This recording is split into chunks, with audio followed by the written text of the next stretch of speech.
Hello students, चलिए continue करते हैं हमारा टॉपिक न्यूक्लियाई। ठीक है, लास्ट एपिसोड में हमने जो है तो कंप्लीट किया था मास डिफेक्ट और बाइंडिंग एनर्जी तक। ठीक है, मास डिफेक्ट की हमने डेफिनेशन वगैरह सब समझी थी और मास डिफेक्ट कैसे आता है वो समझा था मेनली एग्जाम्पल के साथ। अभी देखिए कुछ एक पॉइंट एक्सप्लेन करूँगा, उसके बाद में जो है तो हम न्यूमेरिकल्स लेंगे। The point is the nuclear reactions.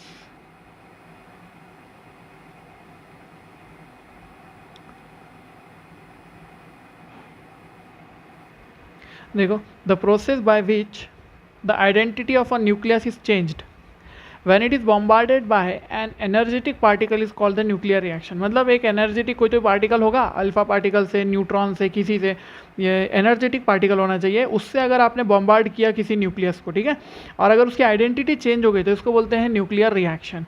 ठीक है, न्यूक्लियर रिएक्शन में मेनली कौन कौन होता है, तो इसके जो हमको कॉन्स्टिट्यूएंट देखने को मिलते हैं वो कुछ इस तरह होते हैं। देखो, एक होगा सबसे पहले पेरेंट न्यूक्लियस। ठीक है, इसको बोलेंगे आप पेरेंट न्यूक्लियस एक्स, ये पेरेंट न्यूक्लियस है। इसके ऊपर आपने कोई तो भी एक पार्टिकल जो है तो हिट किया तो वो होता है इंसिडेंट पार्टिकल, समझ लो ए या वाला। तो ये कन्वर्ट हो जाता है एक पार्टिकल सी में, जिसको हम कंपाउंड न्यूक्लियस बोलते हैं, और वो क्योंकि अनस्टेबल होता है इसीलिए वो क्या हो जाता है, एक अनदर कंपाउंड न्यूक्लियस वाई में कन्वर्ट होता है। ठीक है, वाई। इसके साथ में आपको मिलता है एक बी नाम का जो है तो पार्टिकल प्रोडक्ट बोल सकते हैं आप उसको, और प्लस मिलता है Q. Q is the energy. ठीक है, कौन कौन है ये देख लो। ये है पेरेंट न्यूक्लियस,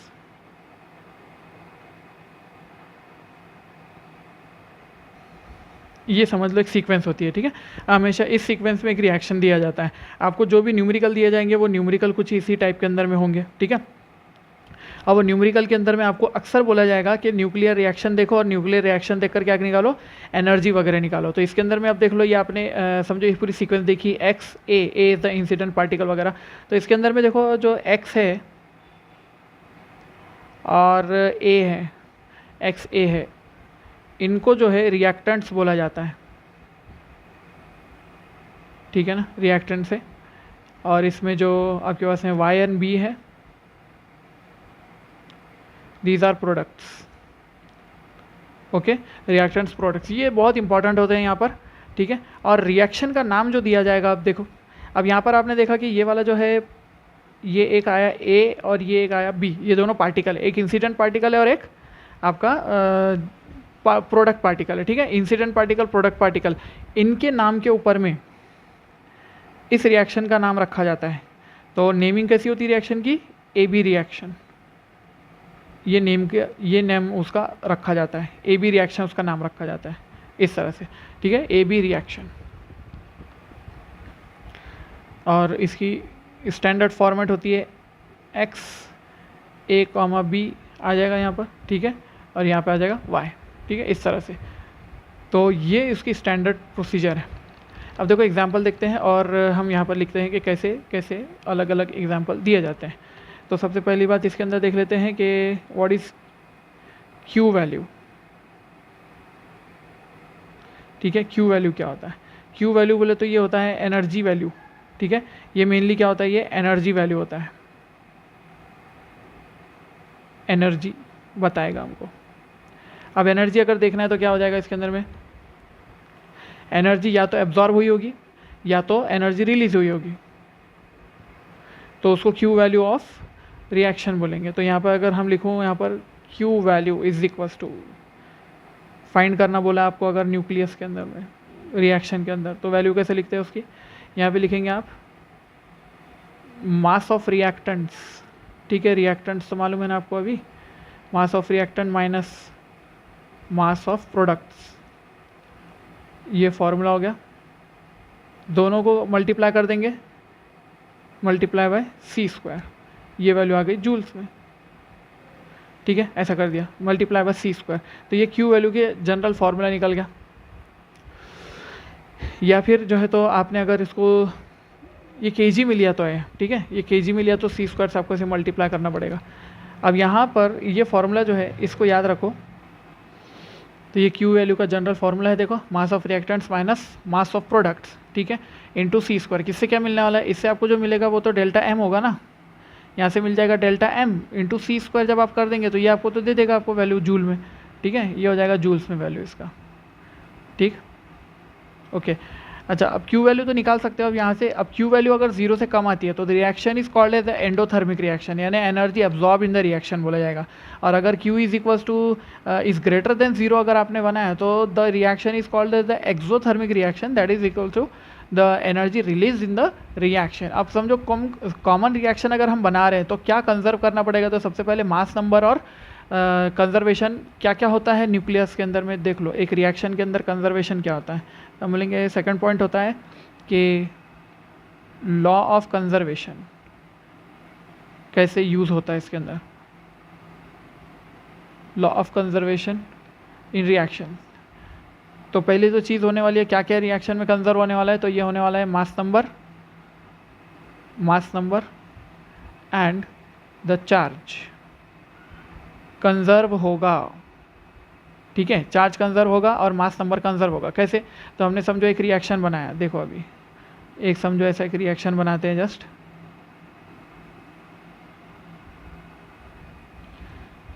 क्या रिएक्शन है मेरे पास में, देखो कि हीलियम है 2,4 प्लस नाइट्रोजन है 7,14। ऐसे बहुत सारे एग्जाम्पल हम ले सकते हैं इसके अंदर में, ठीक है, कोई एक कॉमन एग्जाम्पल नहीं है। अगर हमने इससे ऑक्सीजन बनाया, ठीक है, ऑक्सीजन कैसा बना, ऑक्सीजन O17 बना इससे, अगर ऐसे बना समझो अगर, तो O17 बनने के बाद में यहाँ पर आपके पास में इधर मिलेगा आपको 1 हाइड्रोजन। कैसे हुआ, देखो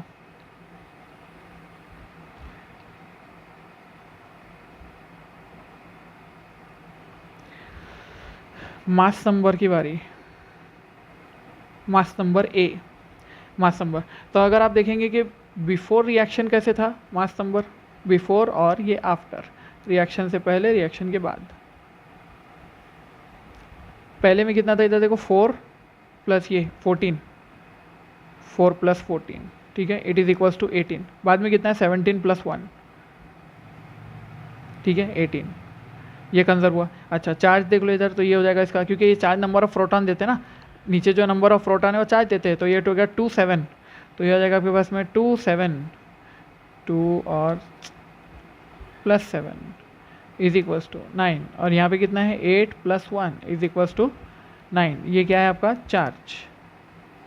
चार्ज किसको बोलेंगे हम, Z को बोलेंगे, Z प्रोटॉन नंबर ना, प्रोटॉन नंबर एक्चुअली क्या देता है, प्रोटॉन नंबर एक्चुअल में आपको चार्ज ही बताता है ना, कितना चार्ज है उसके ऊपर में, तो ठीक है, ऐसे हो जाएगा। तो कंजर्वेशन ये हुआ उसके अंदर में। लॉ ऑफ कंजर्वेशन में से क्या यूज़ हुआ, सबसे पहले यूज़ हुआ उसके अंदर में द मास एंड चार्ज। और क्या यूज़ होता है, फिर लीनियर मोमेंटम और angular momentum of particle before and after the reaction, ये कंजर्व होगा, ठीक है, यानी कि उसकी इक्वेशन अपने को ये मिल जाएगी, क्या लिख रहे थे अपन उसको, summation of P is the momentum, ठीक है, ये मोमेंटम का कंजर्वेशन है। फिर उसके बाद में कंजर्वेशन ऑफ एनर्जी देखने को मिलती है, energy before the reaction is equals to energy after the reaction. The term Q is added to balance the total energy, ठीक है, टोटल एनर्जी को बैलेंस करने के लिए Q ऐड करते हैं हम RHS के अंदर में। और क्यों ऐसा होता है, क्योंकि मास डिफेक्ट क्रिएट होता है, मास डिफेक्ट की वजह से एनर्जी क्रिएट होती है, ठीक है, यानी कि मास के टर्म्स में एनर्जी उसके पास पहले भी थी और बाद में वो मास के टर्म्स से एनर्जी में कन्वर्ट हो चुकी है। ओके, चलो एग्जाम्पल देखते हैं। इस तरह के रिएक्शन देखो हमको देखने को मिलते हैं, कॉमन रिएक्शंस। इसमें अल्फ़ा प्रोटॉन रिएक्शन बोला गया है, अल्फ़ा प्रोटॉन, इसको अल्फ़ा बोलते हैं। देखो ये होता है आपका अल्फ़ा पार्टिकल। ये अल्फ़ा क्यों है, क्योंकि अल्फ़ा पार्टिकल है, ये 2 हीलियम है ना, ये 2,4 हीलियम 2,4। अल्फ़ा पार्टिकल के अंदर में कितना होता है, उसका चार्ज 2 होता है, ठीक है, और मास उसका 4 टाइम्स होता है प्रोटॉन के बराबर। प्रोटॉन के 4 टाइम्स के बराबर होता है, इसीलिए तो इसको अल्फा पार्टिकल बोला जाता है। अल्फा पार्टिकल अगर आपने ऐड किया नाइट्रोजन के साथ में तो क्या हो जाता है, ये फ्लोरीन बनाएगा पहले तो। देखो 7 और 2 ये हो गया 9 और ये 14 4 कितना हो गया 18 हो गया, ठीक है। लेकिन ये फ्लोरीन ये स्टेबल नहीं रहता है और ये क्या हो जाता है, ये स्प्लिट हो जाता है ऑक्सीजन के अंदर। यहाँ पे मिल गया आपको ऑक्सीजन और ये जो मिल गया आपको इसको बोला जाता है प्रोटॉन, ठीक है। प्रोटॉन मतलब कि सिंगल हाइड्रोजन, सिंगल हाइड्रोजन मतलब ये हो जाएगा एक इसके पास प्रोटॉन दिया हुआ है और इसके पास में एक मास नंबर है उसका, ठीक है ना। तो ऐसा है, ये हाइड्रोजन को प्रोटॉन बोल देते हैं डायरेक्टली, ओके। उसके बाद में प्रोटॉन न्यूट्रॉन रिएक्शन, तो ये प्रोटॉन यहाँ यूज़ किया था, यहाँ पे भी यूज़ कर लिया। देखो ये हो गया प्रोटॉन आपका, प्रोटॉन प्लस ये आपने बेरियम के साथ में रिएक्शन किया। देखो तो ये कितना हो जाएगा, 5 और 1 6 हो गया ये नीचे, और ऊपर में 11 और 1 ये 12 हो गया, ठीक है। लेकिन वो स्टेबल नहीं था, इसीलिए वो स्प्लिट होकर एक आइसोटोप बन गया कार्बन का और उसने फिर एक न्यूट्रॉन रिलीज़ कर दिया, यहाँ से एक न्यूट्रॉन रिलीज हुआ है, ठीक है। तो प्रोटॉन न्यूट्रॉन रिएक्शन नाम दिया गया इसका। ये वही सीक्वेंस है ना, ए बी की सीक्वेंस अपनी, ए बी रिएक्शन इसको बोलते हैं, ठीक है। तो ये वो ए बी रिएक्शन। उसके बाद तीसरा हमारे पास में रिएक्शन, मैंने 3 ही लिए, बहुत सारे हैं, आपको जो नोट्स मैंने दिया है बुक में जो दिया है उसी में से ले रहा हूँ मैं। तो वो वाले न्यूमेरिकल्स में आप उसमें भी देख सकते हो, रिएक्शन अलग अलग बताया, गामा के साथ भी बताया। ये प्रोटॉन और अल्फा पार्टिकल रिएक्शन है, this is proton, this is proton. Lithium के साथ ऐड किया, ये इसने बनाया, लिथियम के साथ में 7 है, ठीक है यहाँ पे। तो ये हो जाता है 1 7, ये 8 हो गया और इसने बना लिया बेरिलियम और उसके बाद में फिर वो स्प्लिट होकर 2 हीलियम बन गया। तो हीलियम को क्या बोलते हैं, अल्फा बोलते हैं, ठीक है। तो ये अल्फा पार्टिकल है, ऐसा ही है। तो एक हीलियम बनाया उसने और अल्फा पार्टिकल को हीलियम ही बोला जाता है, हीलियम को ही अल्फा पार्टिकल बोला जाता है, दोनों बात एक ही है, ठीक है। ऐसा है। तो ये रिएक्शंस इस तरह के होते हैं और इस तरह के रिएक्शन को हमको क्वेश्चन में देगा और फिर ये बोलेगा कि इसका क्यू एनर्जी जो है, तो क्यू फैक्टर निकालो, क्यू वैल्यू निकालो, एनर्जी निकालो, ठीक है। ऐसे क्वेश्चन आते हैं। देखिए next is the nuclear fusion and fusion. अब क्योंकि मुझे लगा कि ये बुक में ही बहुत अच्छे से समझ में आएगा और क्योंकि थ्योरेटिकल पार्ट है ये पूरा, तो इसीलिए इसको समझाना यहीं पर बेटर है, ठीक है। इसके लिए हम लिखकर हमारा क्यों टाइम इतना ज़्यादा उसमें सर्व करें, ठीक है। देखो तो क्या होता है कि the process of splitting of a heavy nucleus into lighter nucleus comparable masses, ठीक है। और ऑब्वियसली उसको एक बम्बार्डमेंट किया होगा आपने कोई तो भी एनर्जेटिक पार्टिकल के साथ में और एनर्जी लिबरेट हुई होगी, इसको बोलते हैं न्यूक्लियर फ्यूजन रिएक्शन, ठीक है। तो ये हो जाएगा आपका न्यूक्लियर फ्यूजन। अब इसमें क्या हो रहा है, देखो ये fusion reaction discover by auto हान और जो स्ट्रासमैन जो भी हुआ, ये सारी चीज़ें इंपॉर्टेंट नहीं है इसमें से। और इम्पॉर्टेंट चीज़ क्या है, देखो न्यूक्लियर रिएक्शन, मेन रिएक्शन क्या है, मेन रिएक्शन क्या है। तो रिएक्शन है इसका U-235, ठीक है। U-235 ये यूरेनियम का एक आइसोटोप है, इसके ऊपर में न्यूट्रॉन जो है एक ये थ्रो किया गया, बॉम्बार्ड किया गया, ठीक है। न्यूट्रॉन को बॉम्बार्ड किया गया और उसने जो है तो इसको बना दिया 236, ठीक है। 92 236, 236 जो होता है अनस्टेबल न्यूक्लिया होता है, ठीक है। इसको हम लिख देते हैं, ये होता है अनस्टेबल, ठीक है। वहाँ पे लिखा है उसने बराबर से, गुड। इसीलिए तो खास बात है, नोट्स के बाद अच्छे नोट्स है ये। तो अनस्टेबल न्यूक्लियस लिख दिया। अब ये अनस्टेबल न्यूक्लियस जो है ये टूटेगा अभी, ठीक है। और ये टूटेगा काय में, बेरियम और क्रिप्टॉन के अंदर में। और ये बेरियम और क्रिप्टॉन है, बेरियम 56 और क्रिप्टॉन 36, ठीक है। ऐसा हो जाएगा।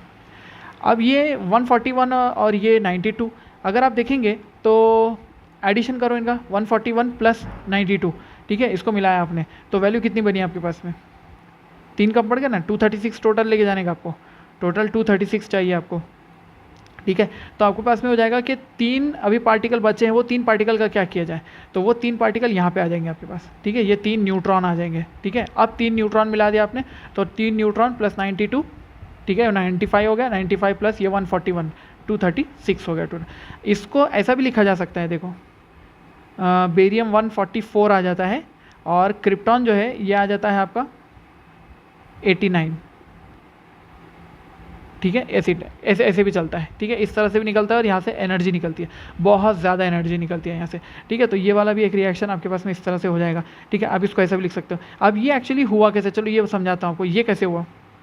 देखो होता क्या है मालूम है, इस तरह का एक प्रोसेस शुरू होता है। देखो ये न्यूट्रॉन कैप्चर शुरू होता है, ये हमारा जो है तो न्यूक्लियस है, इसके अंदर में न्यूट्रॉन आकर लगता है। न्यूट्रॉन लगने के बाद क्या करता है, उसको वाइब्रेट करवाता है। और ये वाइब्रेट जब करने लगेगा तो वाइब्रेट करने के बाद क्या होगा, इसके अंदर में एक डम्बेल शेप बन जाता है इस तरह का। एक्चुअली वो जब वाइब्रेट करने लगेगा ना, तो वाइब्रेट करने के बाद में वो कुछ इस तरह का शेप ले लेता है, ठीक है। इस तरह का शेप लेता है और ये शेप जो है तो ये वाइब्रेट करता है कंटिन्यूसली, ठीक है। ये शेप कंटिन्यूसली वाइब्रेट करता है और ये अनस्टेबल हो जाता है। फिर आप इसको देखेंगे ऐसा, यहाँ से इस तरह का शेप ले लेगा और उसके बाद में ये टूट जाता है और टूटने के बाद में आपके से 2 फ्रैगमेंट देख लेते हैं, ठीक है। तो इस तरह से 2 फ्रैगमेंट बन जाते हैं, क्योंकि हमारे पास में एक्चुअली ये कम्प्लीटली फिल्ड होता है ना, 236 होते हैं इसके अंदर में, समझो 236 यूरेनियम होता है आपके पास में, ठीक है। 235 तो वो ओरिजिनल में था, उसके ऊपर आपने क्या किया, एक न्यूट्रॉन लेकर आए, ठीक है, एक न्यूट्रॉन लाके आपने उसको मारा है, तो यहाँ से वो 236 बना। और ये 236 जो है ये एक्साइटेड न्यूक्लियस था, यानी कि ये अनस्टेबल था। अनस्टेबल न्यूक्लियस होने की वजह से वो फ्यूजन हो गया उसका, और वो डॉटर न्यूक्लिया में कन्वर्ट हो गया। अब ये डॉटर न्यूक्लिया बने हैं, समझो ये इसका नाम बेरियम है, इसका नाम क्रिप्टॉन है, ठीक है। और इसके 3 सुपरमैन निकलेंगे यहाँ से, देखो ये देखो 3 निकले, फिर क्रिप्टॉन से निकले हुए हैं ना वो, समझो ये 3 सुपरमैन क्रिप्टॉन के ही है। तो ये न्यूट्रॉन, ये न्यूट्रॉन, ये न्यूट्रॉन अगले साइकिल के लिए चले गए, देखो ये तीनों भी, ये तीनों चले गए नेक्स्ट साइकिल के लिए। तो ये चेन रिएक्शन करवाते हैं इस तरह से, ठीक है, ये इस तरह से चेन रिएक्शन करवाते हैं, ये नेक्स्ट में चले गए। अब यहाँ पर देखो देखने वाली बात ये है कि 235 यूरेनियम जो होता है ये इजीली फिजनेबल होता है बाय स्लो न्यूट्रॉन्स, ठीक है। स्लो न्यूट्रॉन मतलब थर्मल न्यूट्रॉन बोलते हैं। थर्मल न्यूट्रॉन की जो एनर्जी होती है, यही लिखेंगे अपन उसको, थर्मल न्यूट्रॉन है वो जिनकी एनर्जी होती है, एनर्जी 0.03 इलेक्ट्रॉन वोल्ट्स, इतनी एनर्जी होती है उनके पास में, ठीक है। और 238 जो होता है, 238 ये जो होता है ये फिजनेबल विथ फास्ट न्यूट्रॉन होता है, फास्ट न्यूट्रॉन्स। अब ये इसमें क्या दिक्कत है, मैं ये आपको जो है तो अभी बताऊंगा, इसमें थ्योरी में आएगा अभी पार्ट हमारा, कि इसमें क्या दिक्कत है हमारे को। फास्ट न्यूट्रॉन अगर लगते हैं उसको, तो हम फिर 238 से 235 क्यों करा कर लेते हैं। तो 238 यूरेनियम से 235 करवा कर लेना, 235, ठीक है, यूरेनियम 235, 92 तो है, 235, ये प्रोसेस को बोला जाता है एनरिचमेंट, एनरिचमेंट प्रोसेस बोला जाता है इसको, ठीक है। एनरिचमेंट, एनरिच्ड यूरेनियम बोलते हैं, 235 को एनरिच्ड यूरेनियम बोला जाता है, ठीक है, ऐसा ही इसको। एनरिच्ड यूरेनियम जो होता है आपका ये बहुत कॉस्टली होता है एक तो, ठीक है, एनरिच्ड यूरेनियम हो गया, एनरिचमेंट हो गया उसका। और ये 235 जो है ये स्लो न्यूट्रॉन से अभी फिजनेबल है। तो हमारे पास में जितने फिजन रिएक्टर होते हैं उसके अंदर में जो हमारे पास में यूरेनियम होता है वो यही वाला होता है, 235 वाला होता है, ठीक है। ओके चलो बैक यहाँ पर आ जाते हैं, इसको साइड में कर देंगे, यूज़ में आएगा हमारे को कहीं पे भी। अभी देखो the energy released in this fission is about 200 million electron volt, 200 million electron volt. तो क्या करो इसको 200 मिलियन इलेक्ट्रॉन वोल्ट है, इसको 236 लोगों में बांट दो, ठीक है, 236 है ना उसके अंदर में लोग, तो 236 लोगों में बांट दो, ये आता है आपके पास में approximately 0.8 million electron volt per nucleon, बराबर है, ऐसे हो गया। अब देखो bye fusion of this 235 on an average 2.5 neutrons जो है लिबरेट होते हैं। अब ये 2.5 न्यूट्रॉन जो है ना ये सिर्फ बोलने का है, एक्चुअली वो 3 न्यूट्रॉन ही रहते हैं, ठीक है। एवरेज निकाला ना उसका, तो एवरेज तो ऐसे हो जाएगा, कभी आधा न्यूट्रॉन देखा कि आपने कभी नहीं ना, ऐसा है, वो सिर्फ लिखने का है। तो these neutrons are called as the fast neutrons, ठीक है। और इनकी जो एनर्जी होती है is about 2 million electron volt, ठीक है। अभी मैंने आपको क्या बताया था थोड़ी देर पहले कि हमको रिएक्शन के लिए कितना रिक्वायर्ड है, रिएक्शन के लिए तो थर्मल वाला भी रिक्वायर्ड है, 0.03 इलेक्ट्रॉन वोल्ट, इतना भी रिक्वायर्ड है। अब इसके पास कितनी है, 2 मिलियन इलेक्ट्रॉन वोल्ट ईच इनके पास में होती है। तो ये क्या हो जाते हैं, ये जो फास्ट वाले रहते हैं ना, this fast neutron can escape from the reaction so as to proceed the chain reaction, they are needed to slow down. अब ये क्या करेंगे, ये भाग जाएंगे निकल कर, चेन रिएक्शन हमको करवाना है लेकिन ये निकल के भाग जाएंगे, तो हमको इनको स्लो डाउन करवाना पड़ेगा। अब ये जो स्लो डाउन करवाने का मामला है, तो इसको स्लो न्यूट्रॉन्स लगते हैं। Fission of 235 occurs by slow neutrons only, ठीक है। 235 स्लो न्यूट्रॉन से होता है। एनर्जी अबाउट कितनी रहती है, 0.03 से लेकर 1 इलेक्ट्रॉन वोल्ट तक, इवन बाय थर्मल न्यूट्रॉन जिनकी एनर्जी 0.03 है, ये देखो ऐसा है, ठीक है, ऐसा है। तो अब हम क्या करते हैं, इसको स्लो डाउन करते हैं। स्लो डाउन कैसे करेंगे, तो by use of heavy water, heavy water use कर सकते हैं हम उसके लिए, ठीक है, हेवी वाटर D2O, इससे हम उसको स्लो डाउन करवा देते हैं, ठीक है। और मेनली स्लो डाउन करवाने के बाद हम रिएक्शन में उसको यूज़ करते हैं। Next 50 kg of uranium 235, 50 kg बहुत ज़्यादा है, ये रिलीज करता है 4 × 10⁵15 joule of energy. This is equivalent to 20,000 tons of TNT explosion, ठीक है। TNT explosion, Tom and Jerry के अंदर देखा ना TNT, हाँ उसका तो वैल्यू अपने को मालूम होना चाहिए ये एक्सप्लोजिव होता है बोल के, तो बस ठीक है।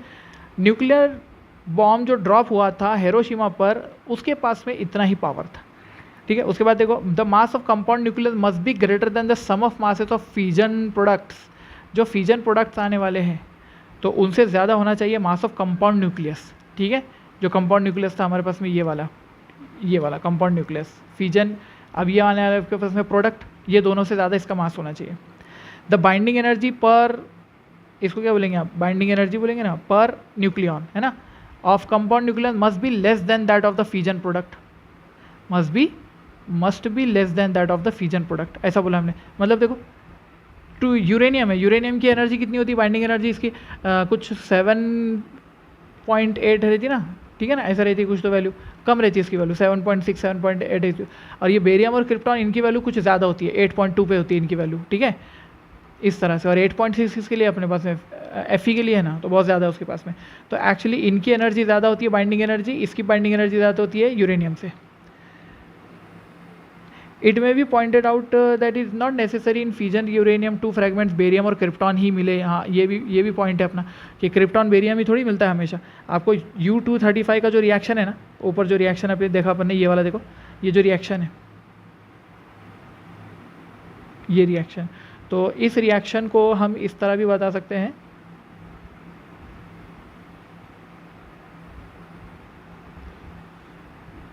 देखो ज़रा, U235 तो रहेगा, ठीक है, U235 रहेगा, उसके साथ में एक न्यूट्रॉन उसके ऊपर में बम्बार्ड किया गया, उसके बाद में आपके पास में ये वाले प्रोडक्ट्स मिलते हैं। तो ये प्रोडक्ट्स भी आप याद रख सकते हैं। वैसे याद रखने की कोई ज़रूरत होती नहीं है, स्पेशली सिर्फ बताने के लिए है कि ये ऐसा भी पॉसिबल है। याद रखने की ज़रूरत नहीं, क्योंकि ये रिएक्शन काम नहीं आते हैं बहुत ज़्यादा, ठीक है। ऐसे रिएक्शन आएंगे तो जब हमको सिर्फ Q वैल्यू उनकी निकालना होती है, बस उसके लिए उसको याद रखना पड़ता है आपको, ठीक है। यहाँ तक की बात समझ में आई क्या? ओके, अब देखो the neutrons release during the fusion product call the prompt neutrons, ठीक है। अब ये देखो स्लो न्यूट्रॉन आकर लगा था 235 पर, उसने बनाया 236, उसने तोड़ा यहाँ पर और एनर्जी निकली बहुत सारी, और यहाँ पर निकला बेरियम और इधर क्रिप्टॉन, ठीक है। वो क्रिप्टॉन ये ब्लैक बार के नीचे चला गया, दिख रहा नहीं हो अपने को, ठीक है। इस तरह से जो है तो एनर्जी रिलीज होती है in the form of kinetic energy of the fusion fragments. Energy release हुई kinetic energy of fusion fragments, ये न्यूट्रॉन निकला, इसकी काइनेटिक एनर्जी है आपके पास में, ठीक है। और बहुत सारी चीज़ एनर्जी निकलती है यहाँ पर, गामा रेज निकलती है वगैरह वगैरह, बहुत सारी चीज़ होती है। अब देखो चेन रिएक्शन क्या होता है। चेन रिएक्शन ये थ्योरेटिकल पार्ट है, सिर्फ इसको याद रखो। इसके ऊपर अगर न्यूमेरिकल थ्योरेटिकल क्वेश्चन आता है तो आपको आना चाहिए, बाकी इसका बहुत ज़्यादा महत्व नहीं है। चेन रिएक्शन में क्या होता है, in the chain reaction 3 neutrons are produce. पहले 3 न्यूट्रॉन बनाया अपन ने, अगर उनकी कंडीशन फेवरेबल रही समझो तो वो लार्ज नंबर ऑफ न्यूट्रॉन के साथ में क्या होता है, लार्ज नंबर ऑफ यूरेनियम के साथ जाकर टकराते हैं और 3-3 फिर बनाते हैं। देखो 1 का 3, 1 का 3, 1 का 3, 1 का 3, देखो इधर ये हो गया है ना, न्यूट्रॉन आया, यूरेनियम को तोड़ा इसने, ये एक न्यूट्रॉन आया था, इसने 3 न्यूट्रॉन बनाया। यहाँ पर ये है 3 न्यूट्रॉन, पेन, ये 3 न्यूट्रॉन है, ये 3 न्यूट्रॉन गए, उसमें से हर एक ने जाकर एक यूरेनियम को तोड़ा, और हर एक ने जाकर एक यूरेनियम को तोड़कर 3 न्यूट्रॉन बनाया, ठीक है। तो ये 1 का 3 कर रहे हैं यहाँ पर, इस तरह से प्रोसीजर इनका चल रहा है भाई। उसके बाद में डिफ़िकल्टी क्या होती है ये याद रहना चाहिए आपको, ठीक है। ये चेन रिएक्शन तो है, ठीक है, अपने को मालूम है। अब डिफ़िकल्टी ये होती है इसके अंदर में कि एब्जॉर्प्शन ऑफ न्यूट्रॉन जो होता है 238 U238 जो होता है, तो मेजर पार्ट हमारे पास यही होता है, major part of natural uranium का जो मेजर पार्ट होता है वो U238 होता है, 99.3%। अब 235 का जो आइसोटोप है समझो, ये बहुत ही कम होता है, 0.7% होता है हमको। लेकिन ये मालूम पड़ा कि U238 जो होता है ये फिजनेबल विथ फास्ट न्यूट्रॉन। ये रीज़न में आ सकता है आपको बहुत सारे न्यूमेरिकल के अंदर, इसलिए याद रखो इसको। और वेरएस U235 जो है is fissionable with slow neutrons, ठीक है। Due to large percentage of U238 there is most possibility of collision of neutron with 238। अब देखो अगर हमने फास्ट न्यूट्रॉन को लेके आया और वो U238 से टकराने लगे तो क्या हो जाएगा, इवेंचुअली वो स्लो डाउन हो जाएंगे, दे गोट स्लो डाउन बाय कोलाइडिंग 238 से खुद से ही, ठीक है। और उसके बाद में क्या हो जाएगा अपना chain reaction not possible, chain reaction possible नहीं है। तो फिर हम क्या करते हैं, this stop the chain reaction. तो हम क्या करते हैं इसको रिमूव करने के लिए, सस्टेन करने के लिए चेन रिएक्शन को हमने बनाया ये 238, ठीक है। और इसको ये सेपरेटेड है समझो ऑर्डिनरी यूरेनियम से। यूरेनियम ऑब्टेन हुआ अपने को U238 is called as the enriched uranium, ठीक है ना, ऐसा लिखा था ना मैंने उसको, एनरिच्ड यूरेनियम बोला जाता है इसको, Yes, it is known as the enriched uranium. It is fissionable with the fast and the slow neutron, hence the chain reaction can be sustained. Okay, neutrons are slowed down by any method to about 0.3 electron volt तक. Probability of the absorption by 238 very less, क्योंकि अगर ये slow हो गए तो 238 इनको absorb नहीं करेगा. ठीक है, लेकिन U235 उनको एब्जॉर्ब करेगा. ठीक है, ये किया जाता है मॉडरेटर्स के साथ. मैंने आपको बोला था ना, वाटर जो है तो D2O करते हैं, D2O से भी हम उसको कर सकते हैं स्लो डाउन, और मॉडरेटर से भी कर सकते हैं, which is reduce to the speed of neutron rapidly. Graphite and heavy water are the example of moderators. Okay, ठीक है, तो क्या बोल रहा है कि स्पीड कम करता है वो ग्रेफाइट, और हैवी वाटर जो होता है ये मॉडरेटर्स की एग्जाम्पल है. ठीक है, अब क्रिटिकल साइज क्या होता है, देखो क्रिटिकल साइज बोले तो neutron emitted during fusion are very fast and they travel large distance below slow down. ये स्लो डाउन होने से पहले लार्ज डिस्टेंस चल लेते हैं. Size of the fusionable material अगर जो है तो स्मॉल होता है तो neutrons emitted will escape the fusionable material before the slow down. अगर जो है तो अपने पास में size of the fusionable material अगर बहुत छोटा रहा तो क्या हो जाएंगे, न्यूट्रॉन्स जो निकले हैं वो क्या कर जाएंगे, एस्केप कर जाएंगे रिएक्शन से स्लो डाउन होने से पहले. स्लो होने से पहले वो बाहर निकल के समझो, तो chain reaction can not be sustained. Chain reaction sustain नहीं हो पाएगा. तो हमको क्या करना पड़ता है कि size of fusionable material should be large than the critical size. Critical size से थोड़ा सा बड़ा होना चाहिए. तो अब इसका हमने ये कैसे सेट किया इसको, तो के is the rate of production of neutron. ऊपर न्यूट्रॉन प्रोड्यूस हो रहे हैं समझो, upon rate of loss of neutron. तो ये neutron produce upon neutron loss ऐसे होता है. इसका जो रेशो होता है इसको बोला जाता है के. ये के फैक्टर होता है. ठीक है, इसको बोलते हैं रिप्रोडक्शन फैक्टर. क्या बोलते हैं इसको, रिप्रोडक्शन फैक्टर. ये बस मुझे तो एक ही जगह आज तक जो है तो एक ही जगह पे कोई थेरोटिकल न्यूमेरिकल में देखने को मिला रिप्रोडक्शन फैक्टर की वैल्यू. बाकी ये कुछ ज़्यादा यूज़ में नहीं आता.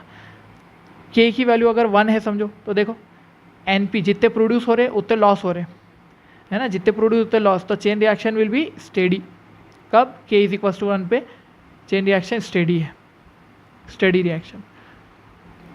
क्रिटिकल मास बोला जाएगा उसको या क्रिटिकल साइज का बोला जाएगा उसको. अगर K की वैल्यू ज़्यादा हो गई यानी कि जितने प्रोड्यूस हो रहे लॉस उससे कम हो रहा है, प्रोड्यूस ज़्यादा लॉस कम, तो ये क्या करता है, चेन रिएक्शन को एक्सेलरेट करता है.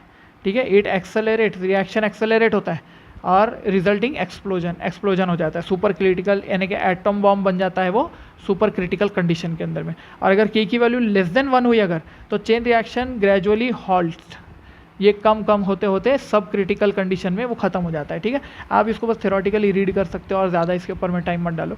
ठीक है, अपन भी इसको यहीं पर शॉर्ट आउट करते हैं. Control chain reaction, uncontrol chain reaction ये अपने को नहीं आता है. ठीक है, मेनली.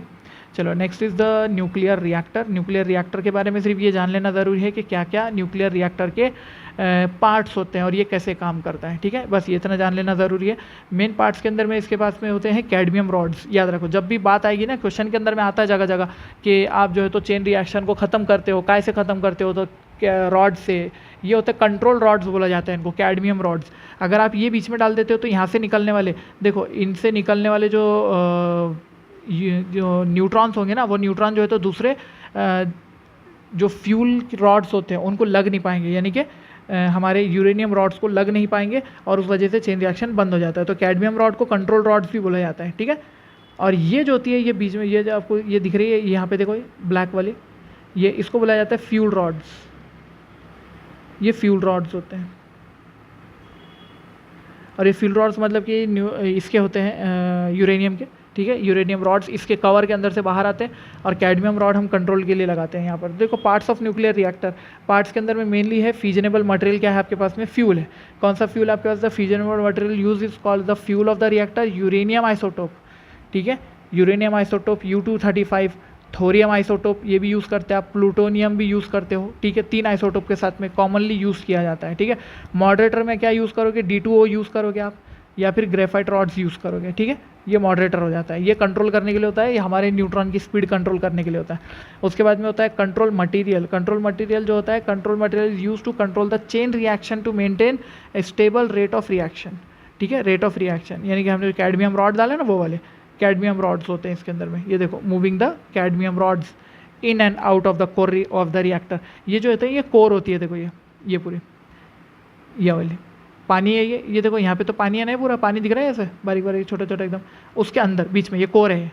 ठीक है, इस कोर होती है, और कोर के अंदर में जो है तो अपने फ्यूल रॉड होते हैं, ठीक है। इसका अगर आपने एनिमेशन में देख लिया तो काफ़ी है ज़्यादा इसके अंदर में और बहुत कुछ सीखने जैसा है, लेकिन वो सब 3D में है, ठीक है। कूलेंट जो है तो कूलिंग मटेरियल है, ऑब्वियसली पानी हम यहाँ से कूलिंग के लिए यूज़ करेंगे, उसके अंदर में यहाँ पे टरबाइन होगा, इलेक्ट्रिक जनरेटर होगा, ये पानी यहाँ से जा रहा है, समझो ऐसे, ये हो गया। हीट एक्सचेंजर यूज़ करेंगे क्योंकि यहाँ से पानी तो गर्म होने वाला है, देखो ये कूलेंट है ना, तो गर्म पानी इधर से आएगा, ये गर्म पानी इधर से जा रहा है, तो यहाँ पे क्या हो जाएगा आपके पास में, ये वाटर हीट एक्सचेंजर हो जाएगा, एज अ यूज़ हो जाएगा इधर में। और हीट एक्सचेंजर जब बोलकर यूज़ होगा कूलेंट के अराउंड में, तो हम उससे इलेक्ट्रिक जनरेटर को चलाएंगे, ठीक है, इलेक्ट्रिक जनरेटर चलाया जाएगा। ये कूलेंट बाहर आया, यहाँ पे आपने हीट एक्सचेंजर लगाया, ये वाटर इन एंड आउट करते हैं आप इसको एनिमेशन बता देता हूँ मैं, जल्दी से आपको समझ में आ जाएगा, ठीक है। The coolant is cooling material which remove the heat generated due to the fusion of the reactor, commonly use coolant are water, CO2 and nitrogen, बस यही होता है, ठीक है, याद रखने का इसको। Protective shield in the form of concrete thick wall surround the core, ये देखो प्रोटेक्टिंग शील्ड है ये वाली, ये कॉन्क्रीट वॉल बाहर की दिख रही है ना, ये वाली, ये प्रोटेक्टिव शील्ड होती है उसकी। और न्यूक्लियर रिएक्टर के यूजेस क्या होते हैं, बस इसको एक बार में थियोरेटिकली पढ़ लो and that's all. Next is the fusion reaction, ठीक है। देखो फ्यूजन, अब फ्यूजन बहुत इंपॉर्टेंट होता है क्योंकि फ्यूजन के अंदर क्या होता है कि इन फ्यूजन 2 और मोर लाइटर न्यूक्लियाई कंबाइन करते हैं हम सिंगल हेवी न्यूक्लियस बनाने के लिए, ठीक है, एक हेवी न्यूक्लियस बनाने के लिए। The mass of single nucleus is so formed is less than the sum of masses of parent nuclei. मतलब क्या होता है, पेरेंट न्यूक्लिया के टोटल मासेस को मिलाएंगे तो हमारा जो नया न्यूक्लियस फॉर्म हुआ है उसके मास से ज़्यादा रहता है वो, इसलिए मास डिफेक्ट आता है और एनर्जी यहाँ पर जो है तो रिलीज होती है, ट्रेमेंडस अमाउंट ऑफ एनर्जी रिलीज होती है, ठीक है, release of ट्रेमेंडस amount of energy.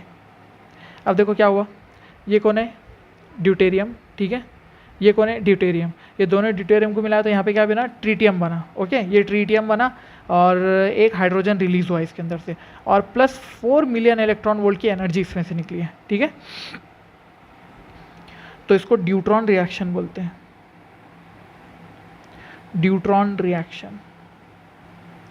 आपने क्या किया, ड्यूट्रॉन प्लस ड्यूट्रॉन किया और उससे ये बनाया आपने ट्रीटियम, ये क्या है, ट्रीटियम है ये बहुत ही थोड़ी देर के लिए बनता है, प्लस हाइड्रोजन, एक प्रोटॉन, हाइड्रोजन को मतलब क्या प्रोटॉन भी बोलते हैं ना इसको, सिंगल प्रोटॉन है ये, और प्लस 4 मिलियन इलेक्ट्रॉन वोल्ट की एनर्जी, 4 मिलियन इलेक्ट्रॉन वोल्ट की एनर्जी, बहुत ज़्यादा एनर्जी है ये, क्यू बहुत ज़्यादा होती है, ठीक है। अच्छा दूसरा रिएक्शन देखो, दूसरा रिएक्शन है आपके पास में, एक ट्रीटियम है ये वाला, अगर इसको ड्यूट्रॉन के साथ मिलाया जाए, एक ड्यूट्रॉन, ये ड्यूटेरियम जिसको बोलते हैं ना, ड्यूट्रॉन ड्यूटेरियम बोलते हैं उसको, उसके साथ मिलाया जाए तो ये बनाएगा हीलियम, ठीक है, और एक हीलियम बनाकर वो सिर्फ एक न्यूट्रॉन जो है तो रिलीज करेगा, ओनली 1 न्यूट्रॉन। देख लो इधर, ये 2 और 3, ये 5 हो गए थे तो इसने 4 ले लिया, इसको 1 दे दिया, और 17 मिलियन इलेक्ट्रॉन वोल्ट की एनर्जी इसमें से रिलीज हुई है, ठीक है।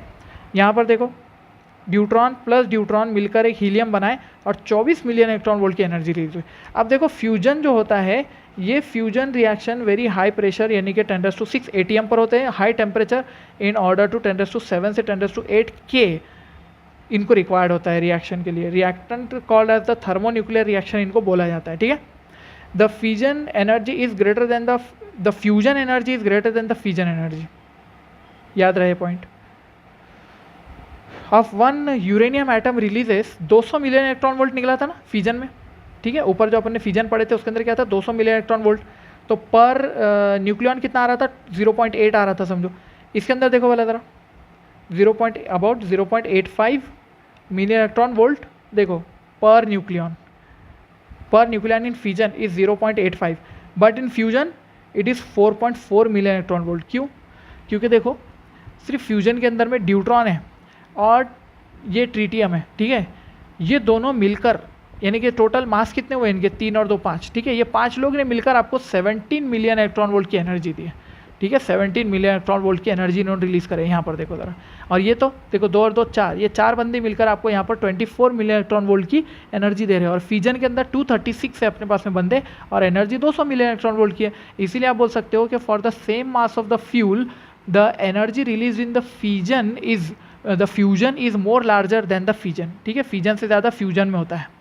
उसके बाद में यहाँ पे बनता है प्लाज्मा, ठीक है, ये वो ब्लड वाला प्लाज्मा नहीं है, ये दूसरा है। देखो the temperature of the order of 10⁸ K required for thermonuclear reactions lead to complete ionization of the atom of light elements the combination of base nuclear and electron, ये पॉइंट याद रहे बस, इसको प्लाज्मा बोला जाता है। किसको बोलते हैं प्लाज्मा तो मालूम होना चाहिए ना, इलेक्ट्रॉन क्लाउड और बेस न्यूक्लिया जो होता है, यानी कि ये सब सेपरेट हो जाते हैं, अभी वो एक एटम नहीं रहता है, एटम स्प्लिट हो जाता है पूरा, और न्यूक्लिया अलग और इलेक्ट्रॉन्स अलग हो जाते हैं, उसको प्लाज्मा बोलते हैं। इनकी जो है तो the enormous gravitational field of the sun confines the plasma in the interior of the sun. Sun के अंदर भी बहुत सारा प्लाज्मा निकलता है, लेकिन उसकी ग्रेविटेशनल फील्ड की वजह से वो वहीं रहता है इंटीरियर ऑफ द सन में। और हम वो क्यों नहीं कर सकते रिएक्शन, यहाँ पर देखो ज़रा, क्योंकि उसके लिए 10⁸ K केल्विन यहाँ पर हमारे पास में जो तो टेम्परेचर लग रहा है। No solid container can tolerate this much of temperature. लेकिन एक आता है जिसको हम बोलते हैं कि इलेक्ट्रोमैग्नेटिक बॉटलिंग, वो प्रोसेस से हम जो है तो इसको हैंडल कर सकते हैं प्लाज्मा को। और फ्यूजन रिएक्शन लेबॉर्ट्री में बनाने के लिए हमारे पास एक डिवाइस है जिसको टोकामैक डिवाइस बोलते हैं, ठीक है। साउथ कोरिया ये रिएक्शन बहुत अच्छे से कर रहा है, उसने 8 सेकंड से लेकर 20 सेकंड तक अभी जो है तो उसने प्लाज्मा को होल्ड करके एनर्जी बनाया है, ठीक है। बस इतना ही हमको यहाँ पे लगता है। Stellar energy proton proton cycle उसमें चल रही है, इसके ऊपर में एक आता है क्वेश्चन, ये वाले इसके ऊपर में एक क्वेश्चन आता है, NCERT में दिया हुआ है ये, आई थिंक एक्सरसाइज में या कहीं तो है ये एग्जांपल दिया हुआ। जब न्यूमेरिकल लूँगा मैं तो आपको एक्सप्लेन कर दूंगा कि रिएक्शन कैसे चलते हैं उसके अंदर।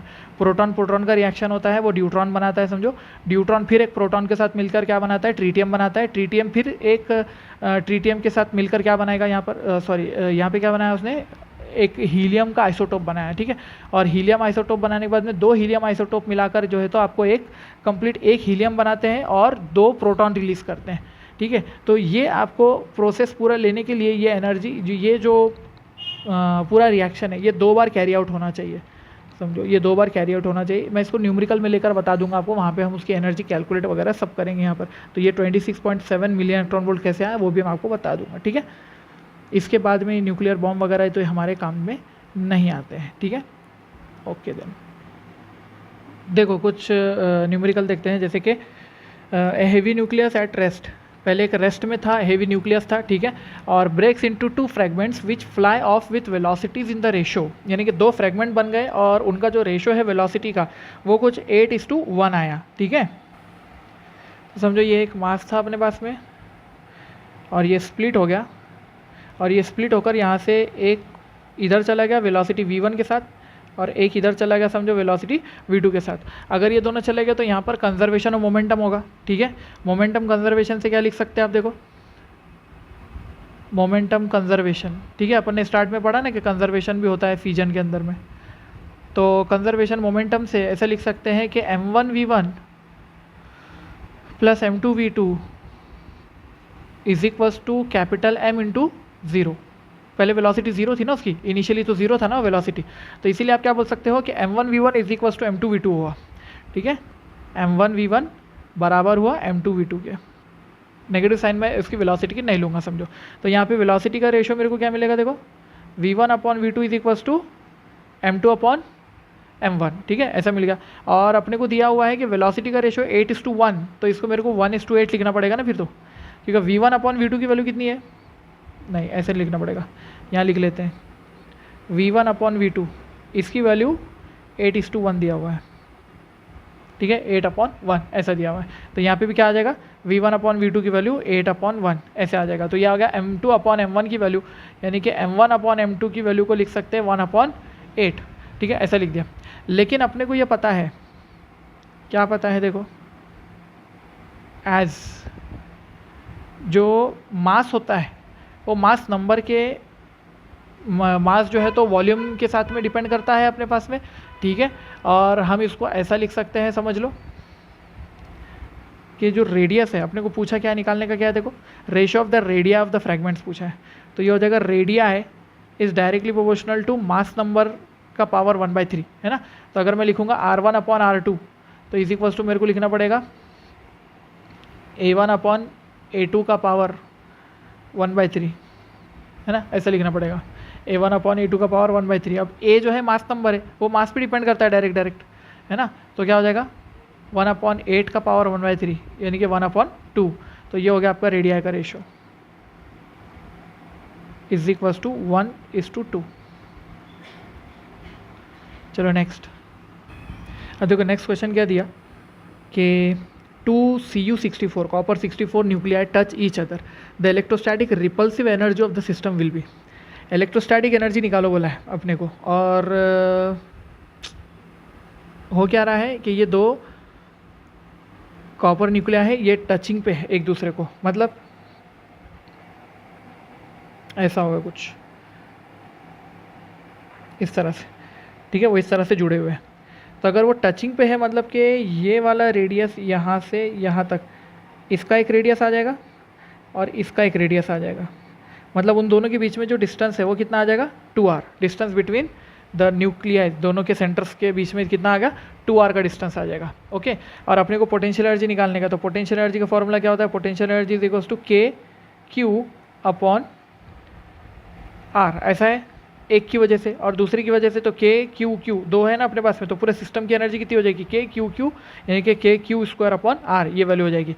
ठीक है, अब यहाँ पे वैल्यूज़ अगर अपन रखते हैं तो R की वैल्यू, ये R जो है इसको D लिख देता हूँ मैं थोड़ी देर के लिए, D उनके बीच का डिस्टेंस, तो डिस्टेंस कितना है 2r के बराबर। तो चलो निकाल लेते हैं वैल्यू कितनी हो जाएगी। तो अपन यहाँ पे बोलेंगे इसको कि radius of nuclei is equals to R0 into A⁻⁴। R0 की वैल्यू 1.2 इंटू 10⁻⁻15 और A⁻⁴ बोले तो 64⁻⁴, यानी कितना आ गया 4 आ जाएगा ये, और 1.2 से मल्टीप्लाई कर दिया तो रेडियस ऑफ न्यूक्लिया कितना आया, रेडियस ऑफ न्यूक्लिया आ गया 4.8 इंटू 10⁻⁻15। ठीक है, ये आ गया आपके पास में मीटर में वैल्यू। ठीक है, तो ये हो गया आपके पास में R, तो R बोले तो 2r की वैल्यू कितनी हो जाएगी फिर, तो यहाँ पे D distance is equals to 2r हो जाता है, 2r that is equals to 9.6 क्या है ना, 9.6 इंटू 10⁻⁻15 मीटर्स। इसको यहाँ रख देंगे। चलो वैल्यूज पुट करते हैं यहाँ पर। तो potential energy is equals to K की वैल्यू कितनी होती है 9 इंटू 10⁻⁹ बराबर है, मल्टीप्लाई बाय Q बोले तो कितना 1.6, प्रोटॉन का चार्ज है ना, 1.6 इंटू 10⁻19 माइनस का, और उसका स्क्वायर एक और करना पड़ेगा। Q चार्ज कितना है एक्चुअली, चार्ज को सोच, देखो कॉपर है ना, कॉपर के अंदर में न्यूक्लियस का चार्ज कितना रहता है, न्यूक्लियस का चार्ज रहता है Z टाइम्स E, और ये रहता है Z टाइम्स E, मतलब ZE का स्क्वायर है एक्चुअली। अगर इस फॉर्मूले को आगे कंटिन्यू किया तो यह आ जाता है K इंटू ZE का स्क्वायर अपॉन D, ऐसा ये फॉर्मूला। तो यहाँ पे आप जब लिखेंगे तो ये हो गया E का वैल्यू इंटू Z कितना है 29 और उसका स्क्वायर डिवाइडेड बाय, ठीक है, ये हो गया D डिस्टेंस कितना है 9.6 इंटू 10⁻⁻15, ये वैल्यू हो जाएगी मीटर में। ठीक है, इसको कैलकुलेट करो और U की वैल्यू निकालो। U की वैल्यू इसमें से कुछ आती है 126.15 इंटू 10⁻⁶, तो वो हो जाएगा मिलियन, और ये इलेक्ट्रॉन वोल्ट, ये आपको जूल में मिलेगी एनर्जी, है ना, जूल में मिलेगी। फिर वो एनर्जी को क्या करना, जो भी value I divide by 1.6 into 10⁻⁻19 करना। इससे जब आप डिवाइड करोगे तो वैल्यू क्या में आ जाएगी आपकी, इलेक्ट्रॉन वोल्ट में आ जाएगी। ठीक है, -19 इससे डिवाइड करना तो ये इलेक्ट्रॉन वोल्ट आ जाएगी वैल्यू। ठीक है, जो भी वैल्यू आएगा ऊपर उसको 1.6 इंटू 10⁻⁻19 से डिवाइड कर देना तो इलेक्ट्रॉन वोल्ट में आ जाता है। अगर उसका आपने ये 1.6 इंटू 10⁻⁻19 को यहीं पे लिख दिया तो वेल एंड गुड, आपका आंसर डायरेक्ट इलेक्ट्रॉन वोल्ट में निकल जाता है। देखो 1.6 इंटू 10⁻⁻19, ठीक है, और ये आपका आंसर जो है तो डायरेक्टली इलेक्ट्रॉन वोल्ट में आ गया, ये आ गया। तो 1.6 से ऊपर का 1.6 से एक बार कट जाता है, एक बार बचेगा 29 का स्क्वायर करके, फिर ये कैलकुलेशन बहुत बड़ा जाएगा। नेक्स्ट क्वेश्चन दिया है कि when U-235 undergoes fission 0.1% of its original mass is change into energy. ठीक है, इतना ही मास चेंज होता है 0.1%। How much energy is release if 5 kg of U-235 undergoes fission. ठीक है, 5 kg अगर फिजन में जाता है तो कितनी, तो अपन क्या करेंगे, एनर्जी का फॉर्मूला लिखेंगे। यहाँ पे एनर्जी का फॉर्मूला होता है हमारे पास में ΔM mass defect into C²। ठीक है, तो हम ऐसा लिख सकते हैं कि energy is equals to,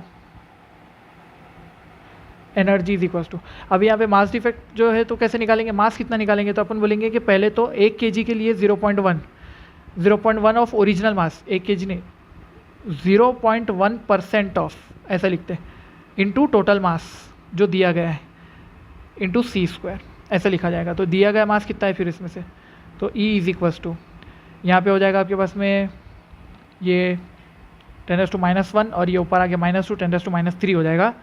10⁻³ into mass कितना है 5 किलो इंटू सी का स्क्वायर बोले तो कितना होता है 9 इंटू 10⁻16 हो जाता है। ठीक है, तो ये कितना हो जाएगा 45 और ये हो जाएगा 10⁻13। ठीक है, इतना हो गया जूल में। यानी कि आप उसको ऐसा भी लिख सकते हो कि अगर आप इधर जाते हो तो 14 हो जाएगा, ये 4.5 इंटू 10⁻14 या फिर इतना रहने देते हो तो काफ़ी है, नहीं तो 4.5 इंटू 10⁻14 जूल भी हो सकता है, आपका एनर्जी का वैल्यू हो सकता है। अरे अरे अरे ऐसा नहीं रहो भाई, गुड। ठीक है, ये वैल्यू है इसका। तो कितना भी आपको दिया है कि कितना, यहाँ पे जो लिखा होता है ना energy 0.1% of original mass change into energy, तो ये लिखना उसका, ये मास का कितना परसेंट, टोटल मास जो गिवन है, गिवन मास का कितना परसेंट, 0.1%। अगर आपको बोलता था 0.5% तो यहाँ पे 0.5 आता था इंटू मास, जो गिवन मास है 5 kg, उसके हिसाब से ये 5 kg के हिसाब से। तो ये क्वेश्चन आप कर सकते हो ना खुद से। देखो, mass defect in nuclear fusion reactor is, reaction के अंदर में कितना है मास डिफेक्ट 0.05% है टोटल मास का, है ना। तो what amount of energy will be liberated in 1 kg fusion reaction, यानी मास की वैल्यू कितनी दिया है, मास की वैल्यू 1 kg दिया है। ठीक है, और 0.05% जो है उसके अंदर में क्या होता है मास डिफेक्ट आता है। तो करो कैलकुलेट, इसका आंसर निकालो, और इसका आंसर आपके पास में आना चाहिए, आंसर लिख देता हूँ यहाँ पर 45 इंटू 10⁻12 जूल्स, इतना आंसर आना चाहिए। चलो कैलकुलेट करके देखो आता है क्या। तो क्वेश्चंस तो मुझे और लेने थे, लेकिन चलिए खैर अभी लेक्चर मुझे ख़त्म करना पड़ेगा। ठीक है, और इतना लेक्चर आप देखो, तब तक के एक और रिलीज़ करता हूँ लेक्चर। ठीक है, एक और न्यूमेरिकल का लेक्चर स्पेशल बनाता हूँ, उसके बाद में फिर रेडियो एक्टिविटी होगा कल। ठीक है, कल होगा रेडियो एक्टिविटी और रेडियो एक्टिव के न्यूमेरिकल, और सैटरडे के दिन जो है तो रेडियो एक्टिव के न्यूमेरिकल और पूरे टोटल एटम्स और न्यूक्लिया के ऊपर में PYQs का लेक्चर होगा। ठीक है, तो एक्स्ट्रा लेक्चर बनाऊंगा मैं, लेकिन आपको जल्दी जल्दी लेक्चर्स देखना पड़ेंगे। जितना लेक्चर अभी मिल रहा है उतना देख लो, उसके बाद में और लेक्चर्स आपको मिलेगा। ठीक है, तो मतलब सैटरडे तक हमको और 3 लेक्चर अभी अप्रॉक्सीमेटली और लेना है। ठीक है, तो फ्राइडे सैटरडे 2 और एक एक्स्ट्रा लेक्चर 3 इस तरह आएंगे। तो ठीक है, देखो इसको कंप्लीट करो, तब तक के लिए गुड बाय।